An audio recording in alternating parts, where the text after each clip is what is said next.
Hi everyone, welcome back to my channel. Today I'm sharing my Kenzzi handset review. A couple of new pieces I've got new in my wardrobe. I've got the best fashion tool ever to share with you, and how I'm planning to turn my eyebrows from this into this.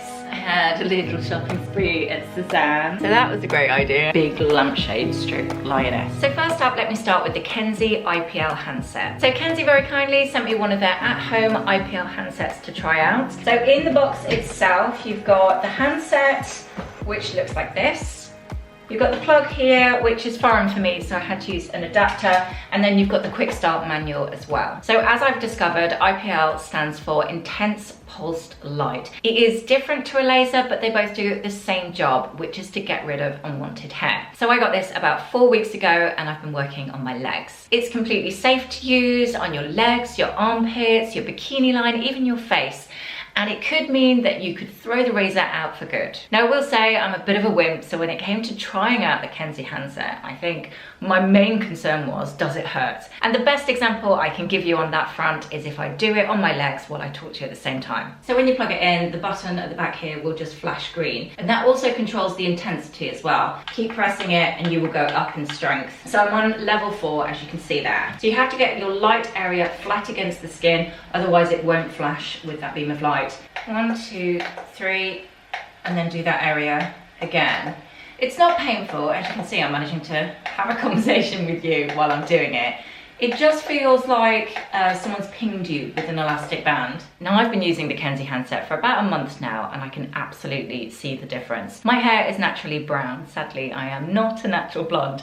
So the hair on my legs is pretty dark and it's quite coarse as well. And what I've noticed to begin with is, although I am still shaving my legs, I don't feel I need to. I'm almost doing it because you're meant to have nice shaved legs to use the IPL. The hair is still obviously coming through, but it's nowhere near as coarse as it was before. It kind of feels like baby hair, you know, that sort of soft, fuzzy feeling down your legs. So I can really see and feel the difference. And I'm thinking, say in 3 or 4 months time, I don't imagine I'm going to be using my razor very much at all. Now I've got a couple of friends who go to a salon to have laser treatment or IPL. And they did say that the problem was you have to leave quite a few weeks space in between treatments. And of course, as you would expect, it's pretty pricey. I did a quick Google and found a well-known treatment centre in the UK, and it costs £987 to have 6 treatments just to take away the hair from your legs, which sounds really, really expensive. So then on the flip side, the Kenzzi IPL handset retails at $229, or if you like, I've got a discount code, which I've linked in the description box below,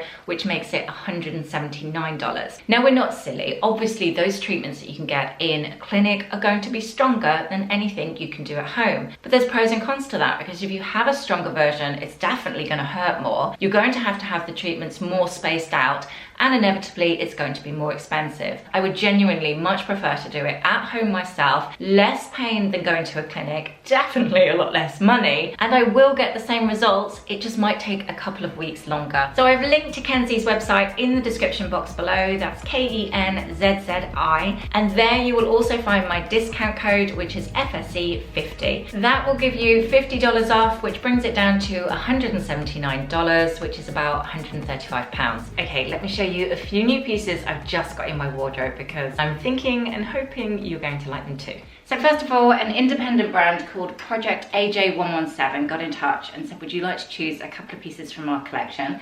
I gladly said yes please, and straight away had my eye on this gorgeous deep blush, dotty, silk and viscose blouse. I think in terms of trends, it's going to work really nicely for autumn winter, because you've got this really nice sleeve detail, a bit of gathering here at the shoulder, and then those really long cuffs with that button detail coming down.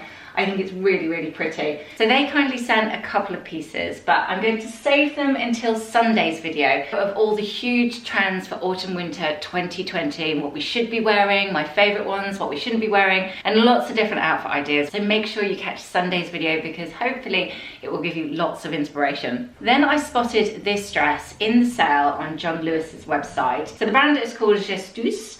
which I really like. And if I come close, hopefully you can see that fabric's got a really nice herringbone pattern to it. So now that I've tried the dress on, sadly I don't think it's for me actually. I think it's a little bit too over the top 40s, a bit try hard rather than just a hint of it. And I feel very big in the shoulders here, which is a real shame actually. It looked nicer on the model in the picture than it does on me. Then I had a little shopping spree at Suzanne, of course, and found this beautiful cardigan, which you might have seen actually in Sunday's video. If you missed it, I will add a link in the description box below.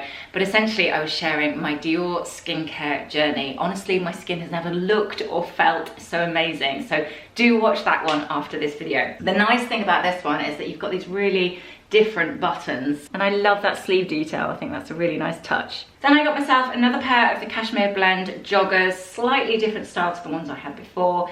I just needed a new pair of loungewear pants for around the house. I've said it before, but I do really love the quality of the premium collection at H&M. I think it's a giant step up in quality for a small step up in price. Which is why I keep going back to it. Now this piece isn't new exactly, but it's a bit of a re-love or something, refound. It's a re-loved piece in my wardrobe. I found this in a box that I got down from the attic, and I think I bought it quite a few years ago, but it's from a brand called Hush, and I believe they do a similar version of it each winter because it's one of their sort of staple pieces. I stuck it in the wash, and David was like, what is that? He had it sort of hanging on the washer going, I couldn't work out if it was a dress. Is it a skirt that's just massive? No, it is a scarf. And what you do, yank it all together, wrap it round again, and it's just a giant chunky knit scarf, which is actually really, really snuggly. So yes, that was a happy find in a box full of rubbish in the attic. Right, I'm gonna go do some work. Let me take off the scarf. So I shall turn the camera back on and see you a little bit later this week.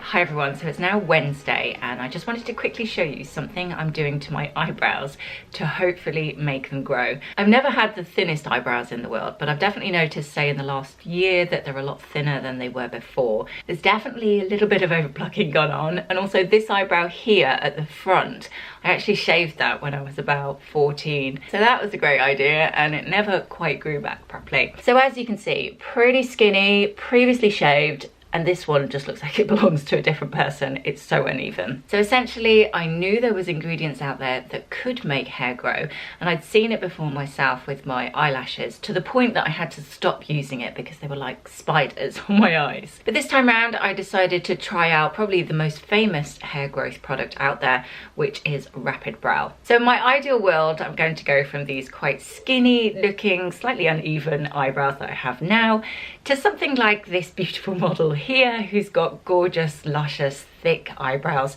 that really frame her face. And I think that's the thing that I'm after. And although you can do that with microblading and all the different versions of that, I really wanted to see first if it was actually possible to do it with just this one product. I might get to the end of 3 months and just go, do you know what, fine, I'm gonna have them microbladed.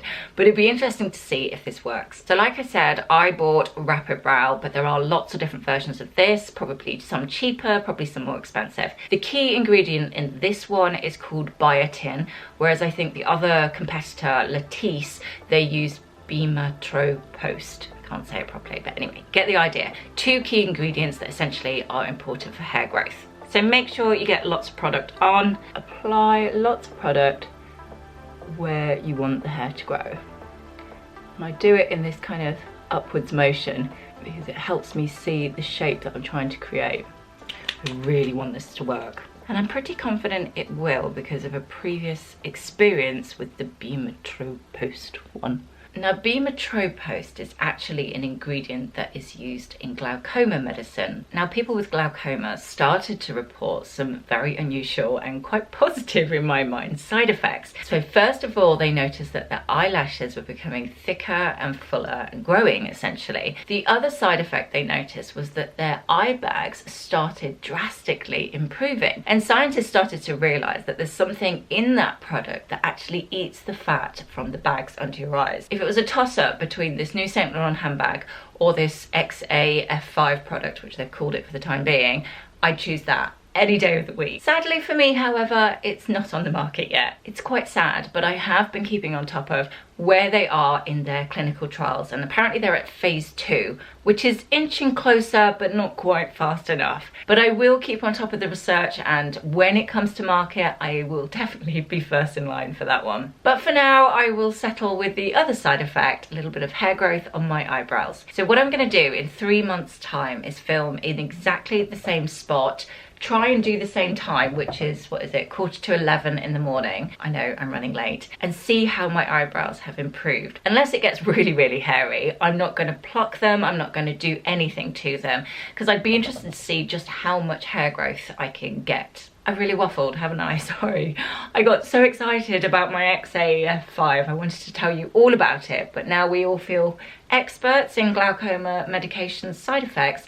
I shall go and do some work, and I will see you tomorrow. Hi everyone, excuse the hair, sorry about that. This is what happens when I don't straighten it. It just kind of goes like a big lampshade stroke lioness. So it's now Thursday. Let me show you my eyebrows. Look how much they've grown. I'm joking, I have filled them in. There is no hair growth to report, sadly. But what I have got to show you is this little beauty, the Philips debobbler. Actually, it doesn't really matter which brand you buy. I think there's quite a lot of them on the market at the moment. And they all do the same job, which is essentially to de-fluff your clothes. Now, I don't know if you remember, but my friend was obsessively telling me about this device. And in actual fact, when I mentioned it on my channel, lots of you were already hooked on it as well. I think I was probably the last person to hear about it, which is such a shame because it's amazing. I've probably done it on about, say, 10 pieces in my wardrobe already. And it just rejuvenates those pieces of clothing, takes off the wear and, takes off the wear and tear and makes them have a couple more years of life, which is obviously very sustainable. I wouldn't say they look brand new again, because they don't, but they do look refreshed and polished again. So here I have one I made earlier. This is a baby blue jumper, which I really like, which came from a brand called Duffy. I believe they're in New York. And this is the sleeve that I haven't done. So it's looking a little bit tatty. And what I do is get myself on the sofa, stick Billions on the telly. Is anyone else obsessed with that series? I love it. And just sit there with the piece of clothing you want to refresh and move the device around. It sounds a little bit like this, which is not very helpful for filming videos, I know. So you just rub it around in little circles. I find it quite satisfying. This is what lockdown's done to us all. The little pleasures in life of debobbling. And that is the result, a perfectly debobbled sleeve that took me about 10 minutes to do. Oh, one more thing before you go. I wanted to ask you a really random question. Where do you read your news? I have this strange little routine at bedtime that helps me relax and go to sleep, where I read the news. But world news in England can get a bit samey. So I've started reading this German newspaper called Spiegel, and there's an international version. So I read that. They do some really good investigative journalism. Then I've been reading The Atlantic, I read the New York Times, and I wanted to find one in Spain, but I was getting confused which one would be the one to read. France would be nice. So it'd be really interesting to hear what sort of news you read, which websites do you go to, which would you recommend in your own country, all around the world, because when I'm having a little insomnia moment, I'll do the rounds and read all these international papers, and then I will drift calmly off to sleep. It's a bit like the debobbler. I find it quite therapeutic, and I do like to know what's going on in the world from all different people's perspectives. Anyway, let me know in the comments. Right, I'm gonna go do some work. It's lovely to catch up with you as always. Do let me know what you've been up to in the comment section below. Don't forget to check out Kenzzi, which I have linked in the description box below. And don't miss Sunday's video, which I am really, really excited about because it is my autumn winter fashion trends lookbook. And there are lots and lots of outfit ideas in that one. I did get a bit carried away. So have a great couple of days. Hopefully you will join me for that on Sunday, and I shall see you then. Take care.